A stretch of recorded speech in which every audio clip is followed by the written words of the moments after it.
With the Detroit Pistons' first preseason game just a week away, they're dealing with a few injuries to some of their veterans. What does that mean for some other guys that could possibly step up? And who are these guys that could possibly step up in the preseason to earn some minutes? We'll talk about that in today's episode of the Locked On Pistons podcast. You are Locked On Pistons, your daily Detroit Pistons podcast. Part of the Locked On Podcast Network. Your team every day.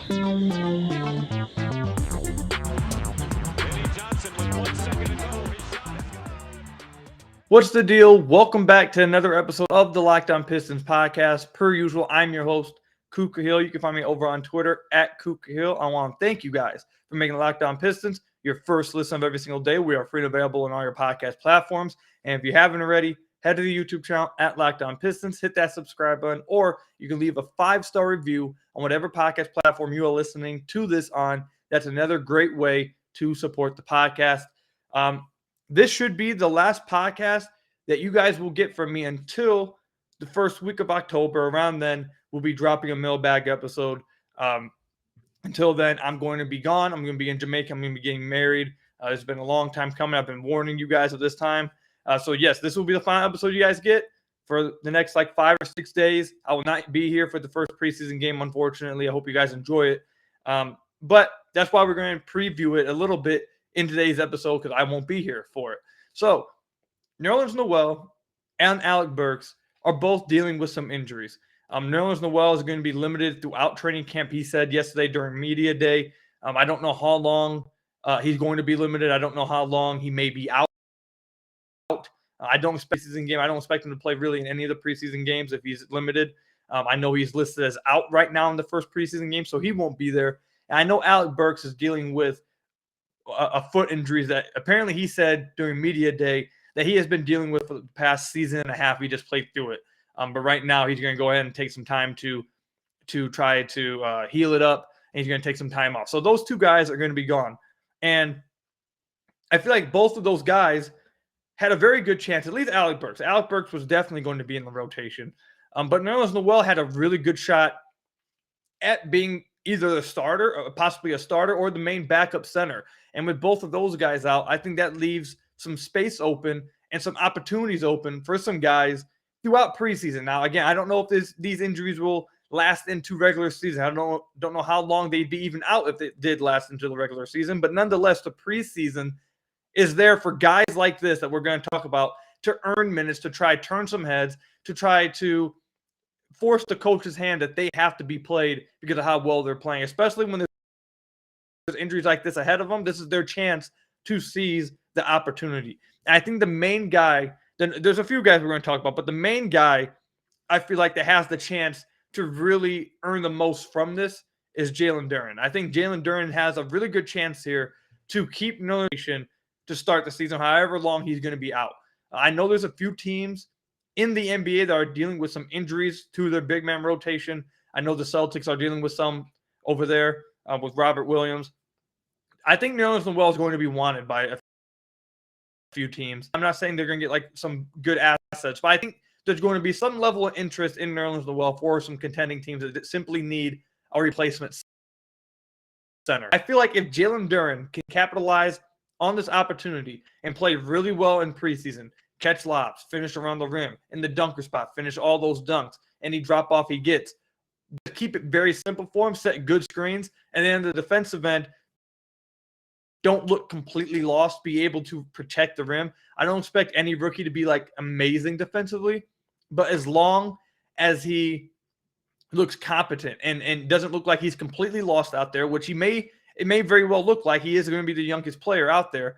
As long as he doesn't look completely lost and he holds his own offensively, sets good screens, and protects the rim, if he does that at a really high level or a higher level expecting right out the gate, I think he has a chance in this preseason to hold Nerlens Noel out of the rotation and secure that backup center spot going into the regular season. I think he has the most to gain from these two injuries or these two guys sitting out preseason, however long.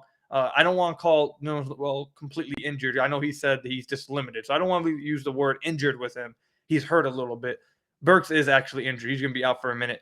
But Yeah, I think Jalen Duren has a really good chance to secure some minutes and secure that backup spot if he plays well and takes advantage of this opportunity.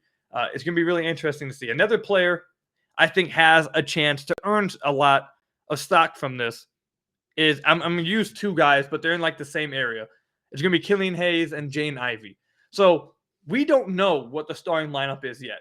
Dwayne Casey even said yesterday during media day, he said he doesn't have anything in ink. He may have some stuff in pencil, but he doesn't have anything in ink. And what he means by that is that you can erase stuff with pencil, obviously. He doesn't have anything set in stone. Once you get some stuff in ink, that's it. So he doesn't know what the starting lineup is going to be. And it was very possible that maybe Alec Burks was going to be in the starting lineup and give Cade Cunningham that kind of spacing. It was also very possible that Jaden Ivey could be a starter in this starting lineup. And it sounds like that even Killian Hayes has a chance to be in the starting lineup. So all three of those guys seem to be battling for that number 2 spot. So with Burks out of there, I think it gives the next two guys who are battling with him, apparently, Ivey and Killian Hayes, for that 2-guard spot. Gives them a big chance to prove that one of them should be the starter going into the regular season. I think this gives them a lot more minutes, especially, actually, I don't want to say especially one of them. I think actually it gives them both.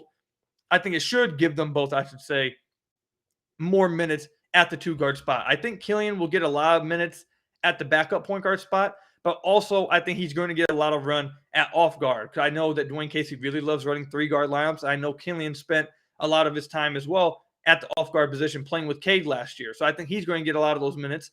And I think Jaden Ivey also will too. It's going to be interesting to see it also, by the way. Are they going to find minutes for Jaden Ivey as the primary ball handler? How do they do that? Because right now they got Cade he could be playing with, and he's playing with Killian. At the very least, they're going to be splitting it because Killian's going to be a primary ball handler off the bench. So are they going to try to find ways to get Ivey as like the main guy on the floor where Killian and Cade are off the floor? And if so, how do they do that now in preseason if they do test it out with Alec Burks out? It's going to be interesting to see that. But yeah, Jaden Ivey's going to be playing a lot of his minutes off ball. So this is going to free up a lot of minutes for him. And this is going to give him a chance to prove, hey, I should be the one starting next to Cade Cunningham. I should be in this starting lineup. I'm going to be able to play immediately as a rookie. I'm ready to go. All those kinds of things. So I think Killian and Jaden Ivey are the next two guys I feel like that have the most to gain from these two guys, Alec Burks and Nerlens Noel, just not playing in the preseason, at least the preseason opener with Nerlens Noel, but very well could be the entire preseason. And another guy I think has a chance to, and I think is Hamidou Diallo. I don't know where Diallo fits into this rotation. We've talked about this all offseason. I don't know where he fits into this. Be a mainstay in the rotation, which I expect him to be when he's healthy, unless, again, Diallo plays so well in this preseason that maybe they move Alec Burks. Maybe they move Nerlens Noel if Jalen Duren plays better. Like maybe they have to find a way to get these guys out of here if these players play really well in preseason. And Diallo is a guy I think that has a chance to take advantage of this, because I don't think he's not going to be a backup point guard or take a point guard minutes. He's not going to take any of the center or power forward minutes. And the backup 3 spot, I think, is going to go to Sadiq. It's going to go from Sadiq starting and Isaiah Livers as the backup 3, and maybe even Bojan will take some minutes at the 3 as well. So I don't really see where the minutes for Hamidou Diallo is coming from unless he steals some of those minutes at the backup 2-guard spot. So if Diallo plays extremely well, he comes out here and plays lights out, maybe they start Ivey or Killian, whatever one, at the 2-guard, and then have whichever one isn't starting as the backup point guard, and let Diallo run off guard with them, with Livers, however they want to sort that. I don't know. It depends what they do with the starting line. Maybe Livers, Bagley, and Duren, or Livers, Bojan, and Duren. Like, who knows? But my point is that if one of these guys, one of those 3 guards can play so well to where the Pistons feel like they can play without Alec Burks, or they feel like they have to reward these guys for playing really well, and it bumps Burks out the rotation for a minute, it's these 3 guys, Killian, Ivey, and Diallo. I think those guys have the most to gain from this, from the guard spot. And as far as Nerlens Noel being out, I think Jalen Duren has a really big chance and really big opportunity to take those minutes and really secure himself as the backup center. And heck, maybe even the starting center. We'll see how well he plays, but he has that chance. Let me know in the comment section down below or over on Twitter what you guys think about these 2 guys missing some time in preseason, and who are the guys you think have the most to gain from these guys being out during preseason. Again, let me know in the comment section down below or over on Twitter at Kuka Hill. When we come back, I'm going to tell you guys about some lineups that I hope you guys get to see. Again, I won't be able to watch. I will be watching highlights after the fact. I'm really excited to see that. But some lineups that I hope that you guys get to watch in the first preseason game and throughout preseason that I think we really should get to see at a certain point and see how it works. We'll talk about that when we come back. But first, I have to tell you guys about one of our sponsors, BetOnline.net. BetOnline.net is your number one source for all your sports, football, and basketball betting needs this season. Find all the latest player developments, team matchups, news, podcasts, and in-depth articles and analysis on every game that you can find. And as always, BetOnline remains your continued source for all your sports wagering information with live betting and up-to-the-minute scores for every sport that's out there. The fastest and easiest way to check in on all your favorite games and events, including MLB, MMA, boxing, golf, NHL, all sports you can find over at betonline.net. Head to betonline.net or use your mobile device to learn more about their trends and action today. And if you head over to betonline.net, you will see that Jaden Ivey has the third highest odds to win Rookie of the Year. You can also see that they have most improved, MVP, best team in the league, worst team in the league, championship odds. All of those kind of things you can already get a head start and look at over at betonline.net for the basketball section. Head to betonline.net or use your mobile device to learn more about their trends and action today. BetOnline, where the game starts. So I want to thank you guys again for making Locked On Pistons your first listen of every single day. We are free and available on all your podcast platforms. And if you haven't already, head to the YouTube channel at Locked On Pistons. Hit the subscribe button. It's the best way to support the podcast. Or you can leave us a 5-star review on whatever podcast platform you are listening to this on. That's another great way to support the podcast. Again, we're going to continue to remind you guys, in case you guys missed it in the opener somehow, I'm not going to be here for the first preseason game. Yes. I know it sucks. You guys won't begin my fantastic analysis, my fantastic opinions right after the first game of the preseason. I get it. It's going to suck. But I'm getting married, so I can't be here, man. I can't. The fiance or soon-to-be wife would utterly kill me. She would literally kill me if I tried doing that. So, but I definitely will be watching the highlights, and I can't wait for it. I seriously, I'm really, really excited for this. I can't wait for Pistons basketball to come back, man. I really hope that you guys have a lot of fun during this opening game. But talking about this opening game and preseason, there's going to be a few lineups that I hope that you guys get to see in this opening game, and hopefully I get to see throughout the preseason when I get back. And that's what I want to talk about. So first, go in the comment section down below or tweet at me immediately before I get started on what lineups that you guys want to see. What is a lineup that you guys really want to see play, you think will play really well? Let me know down below in the comment section or over on Twitter at Kuka Hill. But here are some lineups that I'm really interested in. So I have 5 right here, and there's going to be plenty of other ones too. So don't get confused. There's a lot of other ones that we could really see that'd be interesting. But the first one that I'm interested in seeing, I hope we get to see at some point, is a lineup of Cade Cunningham, Jaden Ivey, Killian Hayes, Saddiq Bey, and Jalen Duren. So this is my idea with this. So with this lineup, you're getting that 3-guard lineup that Dwayne Casey so much loves. Dwayne Casey loves running 3-guard lineups. He loves having multiple ball handlers on the floor. He loves having multiple guys on the floor that can create for others and create for themselves. So I think we're definitely going to see that 3-guard lineup at some point, somewhere. Whether it's in preseason, beginning of regular season, or at the end of the regular season, we're going to see that 3-guard lineup at some point for at least some stretches. And the lineup that I decided to put around them, or the players I decided to put around them, was Bey and Duren. I think you could possibly swap Bey and Bojan depending on how it's going throughout that night. But I think you'll have one of those guys. I'm going to go with Bey here. Why I went with Duren over anyone else. Actually, really, let me explain Bey a little bit real quick. I didn't really explain that really well. I went with Bey because you need spacing in that lineup, obviously. That's just the simple reason. But anyways, back to Duren. I went with Duren over all the other bigs because with Stu, you're not getting a lob threat, but you're getting some defense. But it seems like that Cade and Killian, Summer League, Ivey's first play was to throw a lob up to Duren. So I know for a fact Cade needs a lob threat. And I know the other 2 guys really would like one too. So Stu's good defensively, but he's not going to put pressure on the rim, and he's not going to finish around the rim at that kind of level and really have that kind of gravity. So you're lacking there. If you start Bagley will give you that at the rim. He'll put pressure on the rim, catch some lobs. But if based off last season, he's going to be a train, and really his whole career, he's going to be a train wreck defensively unless he's taking them, which would be huge for him. that would take him to another level. But if we're going based off what he's done so far in his career, if you start him, you'll have the pressure at the rim anywhere, really. Because Bay's not that good of a defender either. Ivy's a rookie. Rookies are usually not very good defensively either. So it really just comes down to Cade and Kill, and that's not going to help you defensively that much. So with those two guys, you're getting a positive and a really bad negative. I think the potential with Duren is that he doesn't reach.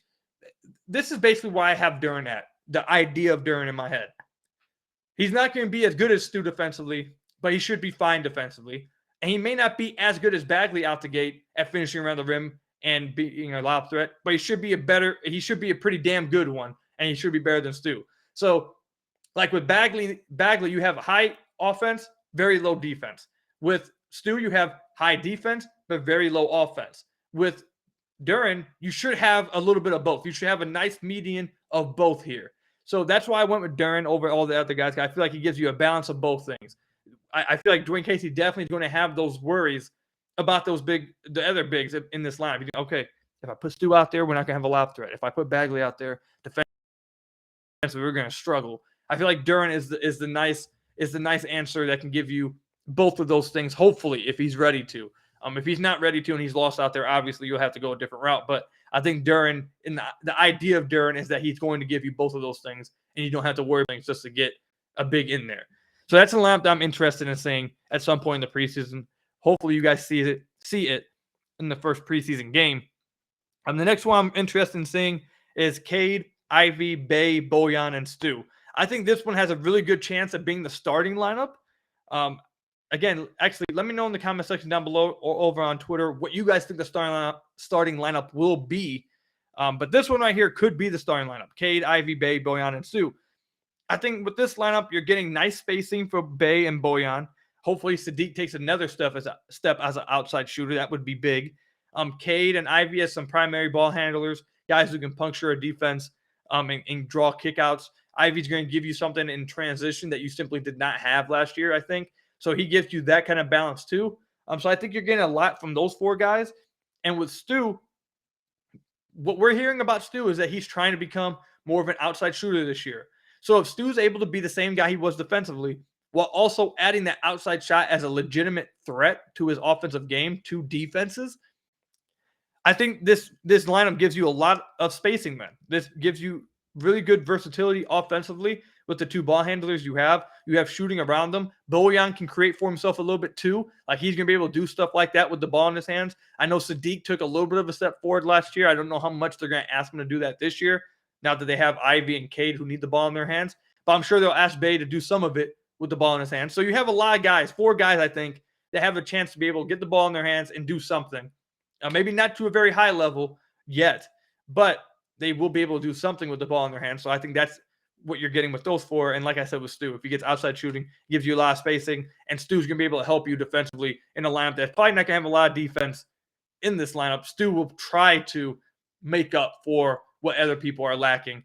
So I think that lineup, this may very well be the starting lineup. So I'm interested to see it, see how it plays together if they play well.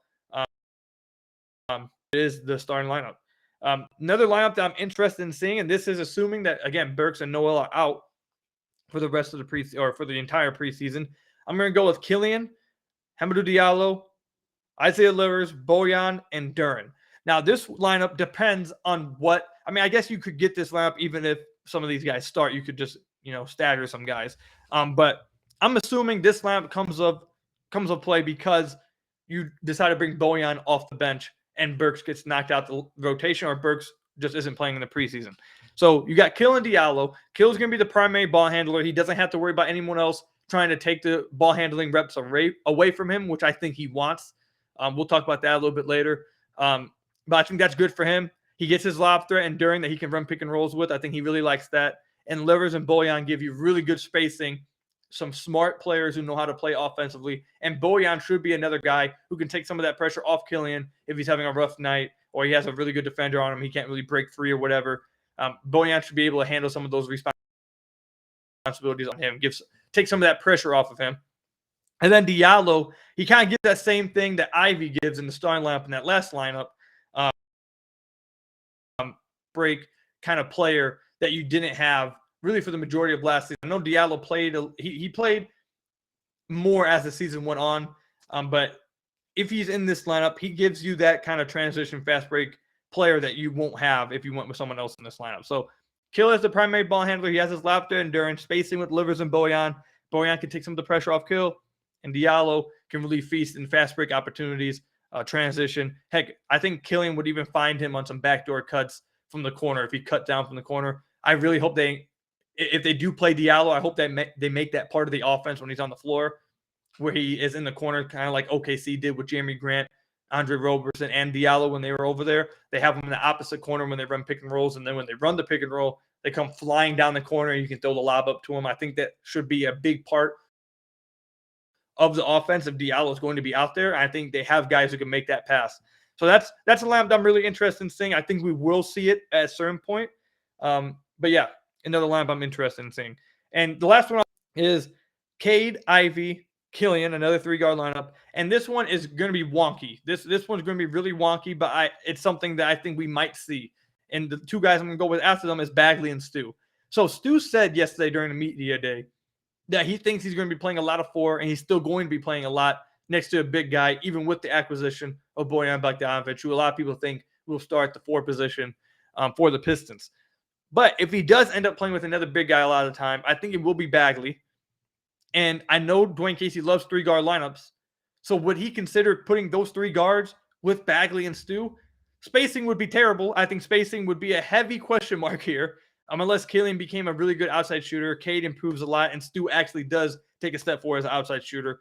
I don't know if it's a large possibility that you'll see it, but I decided to go a little crazy, a little wonky here. I know Dwayne Casey loves 3-guard lineups. I know it sounds like that Stu's going to be playing with another big guy. Let's combine those 2 things. What would it look like? That's what I think it would look like. I'm interested to see if we actually see something crazy like that, and if it would work. Again, it would come down to whether Killian and Cade took a big step as shooters, and also Stu. So those are some lineups I'm interested in seeing at some point in preseason. There's many others as well that I'm interested in seeing. I'm interested in seeing Knox in one of the lineups. I want to see how he plays, if he can find a way to crack a rotation, if he can hit outside shots at a high clip. But yeah, let me know some lineups that you guys are interested in seeing in the comment section down below or over on Twitter at Kuka Hill. When we come back, I want to dive a little deeper. Some of you guys commented on the last video. Some of you guys tweeted at me, DM'd me. You guys asked if I could dive a little deeper in what Killian Hayes was saying on media day and what he said in an interview this past week with BN Sports. We'll dive a little bit deeper into that, what my takeaways were. I felt like he was really, I don't want to say demonstrative, but very outspoken and very open about how he felt. And you get a really good read on him that I feel like you didn't really get with all the other players. I think that's for a reason too. But we'll talk about that when we come back. But first, you guys got to hear from some of our lovely sponsors. So I want to thank you guys again for making Locked On as platforms. If you haven't already, head to the YouTube channel at Locked On Pistons, hit that subscribe button, or leave us a 5-star review on whatever podcast platform you are listening to this on. That's a great way to support the podcast. Just real quickly, I'm not going to spend too much time on this, but Killian Hayes was very outspoken, I feel like. I told you guys this in the last episode when we talked about media day. There's players that are really good with the media. There's guys that give you really good quotes that are really insightful and very open. And those guys are the best ones to interview and the best ones to hear from. There's guys who aren't like that. They're the complete opposite. They don't like talking to the media. They're not very good public speakers. They don't like giving you very insightful answers. They usually just give you quarterback answers, that I call them. Just the very common answers. Nothing good, nothing bad. Just gives you a quick. Killian always has been one of those guys. He doesn't really give you much of anything. But I thought it was crazy because I felt media day and this past week and he actually was the most outspoken one on the team. I feel like he gave a lot more insight than anybody else did at media day. I feel like he gave you a lot of insight in that interview with BN Sports than anyone else did at media day. And I think that's for a reason. I think Killian Hayes, from some of the things that everyone's been hearing throughout the offseason, said on media day about how he's been working tirelessly with multiple different trainers, multiple different shooting coaches. I think it's clear based off the way he was talking that he hears all the noise. He hears everybody hating on him. He hears that everyone's disappointed in him. He hears the fact that he's not really liked in Detroit. He's not really liked by people. He's not really liked by the fans. He's not really liked by some of the celebrities in Detroit. I think he hears all of that. And he even spoke to that a little bit, I feel like, when they asked him about how he felt like his career has went so far. And he said it hasn't went how he thought he would go. That's not how he thought the first 2 years of his career would go, but he's really excited for his third season. He thinks this is going to be a really good year. Another thing that he said with the BN Sports interview that I thought was really insightful was the fact that he said that the team, he knows the goals that the team has for him. He knows the role that the team has for him, but he has his own goals and he has his own role that he wants to get to. He has his own personal goals that he wants to get to, and he plans on getting there this season. I don't feel like you heard Killian really be like that or outspoken, or to be honest, I feel like he came off a little bit as a little confidence and a little bit arrogant. And I think that's good for his personality. I think he needs that this season to succeed. I think all of us have said that those are two things that he's lacked, and that hurts his game. So the fact that I feel like he said that, along with the fact that he said he was coming with rage this season. He knows what he had to improve on, and he went and did it. He's coming with rage. He's coming with fury. He's coming with emotion this year. He said the word aggressive probably like 20 times in his interview there and in media day. He said multiple times that he has to play confident. He has to remain aggressive no matter what, and he's willing to do that this year. He really just gave you insight to how he's feeling this offseason and how he plans on attacking this season. I'm really interested in seeing it because, again, it sounds like he's heard everybody and he's wanting to prove everybody wrong. He also went on to say that, he has his personal goals. He's not going to tell anybody what his personal goals are, but he has them written down at his house and he looks at it every day. Like, this guy is motivated, and it doesn't mean he's going to actually do it. It doesn't mean he's actually going to become a good player. It doesn't mean he's actually going to improve. But I think at the very least, you can see that he wants to be really damn good. He doesn't want to just be a backup point guard. And that's kind of some of the things you heard throughout the offseason is that, and it kind of, I think, shows a little cloudiness to his future if he does improve this year, if he does take the step that he's talking about that he believes he can still take. If he thinks he can get to that player that he believed he was before the draft, or if he believes he can show improvement and show steps towards that, I think it throws clouds on or it makes his future in Detroit a little cloudy. And that's why we've talked about on other episodes of the podcast that I feel like in every situation, he ends up off the Pistons. If he doesn't improve, they just let him go. If he stays the same, I think they probably trade him. And if he improves and he gets a lot better, I think they have to trade him anyways. From his comments at Media Day, and if you guys want to find these clips and the videos of Media Day, by the way, just go to Pistons.com. I believe they're under the media section on Pistons.com. Check that out. But from his comments at Media Day and from his comments on BN Sports, he does not want to be a backup point guard. He doesn't want to be a backup his career. He doesn't see that as his end goal. He still thinks he's going to be a star. He believes he can be a star, apparently. He still believes he's going to be a starter at some point in his career. He thinks he can still get there. He doesn't think that book is closed on his career.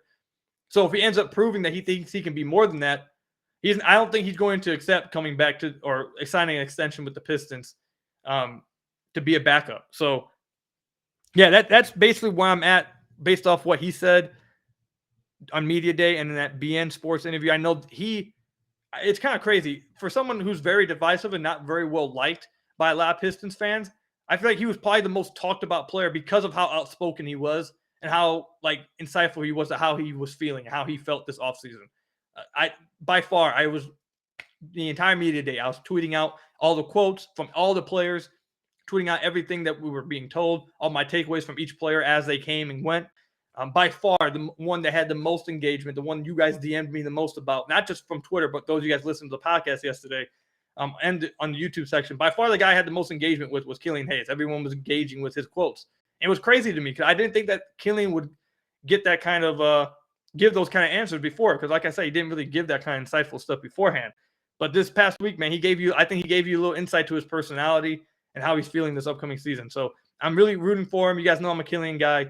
I like the fact that he sounds a little arrogant and that he sounds a lot more confident with himself. I'm interested to see if he actually comes through. And if he does come through and it gets a lot better, I think then you have to change the topic to what's his future look like in Detroit. I think that's going to be the conversation no matter what. If he gets better a little bit, if he stays the same, he gets worse. I think that's going to be the topic we're going to be talking about with Killian for a minute now. But I think it's going to be in a little bit better way, obviously, if he does actually get better and becomes the player he thinks he can become this season. And it sounds like he wants to be the starter. He knows the team is okay with him being a backup point guard for this season, but it sounds like he thinks he should be the starter. So Interesting to see. We have a lot of battles throughout training camp. Preseason, there's going to be a lot of battles, not just at that 2-guard spot, the center spot, the wing spots, the backup wing spots. Like, it's going to be a lot of training camp battles, a lot of preseason battles for who gets minutes, who starts. It's going to be interesting, man. It's going to be a fun next few weeks as a Pistons fan. But for you guys today, that's all I've got for you guys today. My goodness. Let me know in the comment section down below how you guys felt about everything that's happened over the past week. What do you guys think about the preseason games upcoming? Let me know all that. Comment section down below or over on Twitter at Kuka Hill. I want to thank you guys for making Locked On Pistons your first listen of every single day. We are free and available on all your podcast platforms. Hit that subscribe button at the YouTube channel. Give us a 5-star review or whatever podcast platform you are listening to this on. This is the last episode. You guys will hear from me until the first week of October. By the time you guys hear from me again, I will be a married man. Let's see if it's as great as I think it's going to be. A lot of you guys keep trolling me and keep saying, "Oh, are you sure you want?" Like, come on, take it easy. Let's chill with the jokes. Next time you guys hear from me, I will be a married man. And I'm really going to go down and enjoy this time in Jamaica, man. I'm going to enjoy this time with my fiance and my soon-to-be wife and my family. I hope you guys enjoy the preseason, the first game. I hope you guys enjoy some of the storylines you guys get from training camp. You guys probably won't be hearing from me a lot until then, until I get back. So thank you guys for supporting me up until this point. I'm going to go get a nice and needed break. And I'll see you guys when I get back. Stay safe, everybody. Enjoy the Pistons. I'll see you guys later. Peace out, everybody.